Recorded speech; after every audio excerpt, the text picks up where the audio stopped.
যুক্তরাষ্ট্রের আসন্ন প্রেসিডেন্ট নির্বাচনে ডেমোক্রেটিক পার্টির প্রার্থী হিসেবে আনুষ্ঠানিকভাবে দলীয় মনোনয়ন নিতে এখনও শিকাগোতে দেশটির ভাইস প্রেসিডেন্ট কমলা হ্যারিস।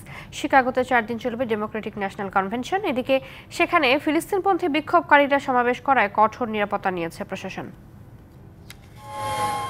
পেনসিলভেনিয়ায় প্রচারণার একদিন পর রানিং মেট টিম ওয়ালজের সাথে এয়ারফোর্স 2 বিমানে করে শিকাগোর উদ্দেশ্যে যাত্রা করেন কমলা হ্যারিস।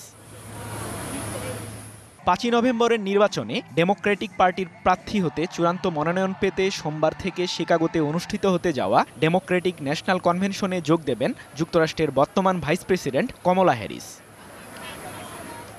স্থানীয় সময় সোমবার রাতে প্রেসিডেন্ট জো বাইডেনের সূচনা বক্তব্যের মাধ্যমে ডেমোক্রেটিক ন্যাশনাল কনভেনশন উদ্বোধন করবেন। অথচ গত কয়েক সপ্তাহ আগেও তিনি নিজেকে যুক্তরাষ্ট্রের আসন্ন প্রেসিডেন্ট নির্বাচনে আবারও প্রার্থী হিসেবে ঘোষণা করেছিলেন। তবে নিজের দলের মধ্যে অসন্তোষের কারণেই গেল 21শে জুলাই ডেমোক্রেটিক পার্টির প্রার্থিতা থেকে নিজেকে প্রত্যাহার করেন বাইডেন।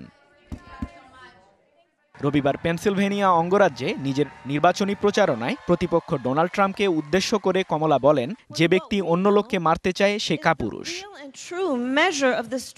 অথচ একদিন আগে একই রাজ্যে নির্বাচনী প্রচারণায় রিপাবলিকান পার্টির প্রার্থী ডোনাল্ড ট্রাম্প প্রতিদ্বন্দ্বী কমলা হ্যারিসকে পাগল বলে অভিহিত করেন। এছাড়াও নিজেকে সুন্দর বলেও বড়াই করেন ট্রাম্প।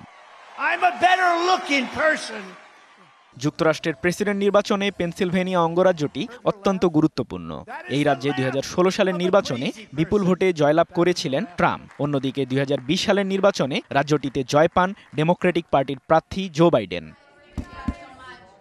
এদিকে শিকাগোতে হাজার হাজার ফিলিস্তিনপন্থী বিক্ষোভকারী সমাবেশ করায় ডেমোক্রেটিক ন্যাশনাল কনভেনশনের আগে অনুষ্ঠানস্থলের চারপাশে কঠোর নিরাপত্তা নিয়েছে প্রশাসন। শিকাগোতে 4 দিনের ডেমোক্রেটিক ন্যাশনাল কনভেনশনে হাজারো সমর্থক ও দর্শকের উপস্থিতি হবে বলে আশা করছে দলটি। বৃহস্পতিবার কমলা হ্যারিসের বক্তৃতার মাধ্যমে শেষ হবে সম্মেলন। সৃজন মাহমুদ, ডিবিসি নিউজ ডেস্ক।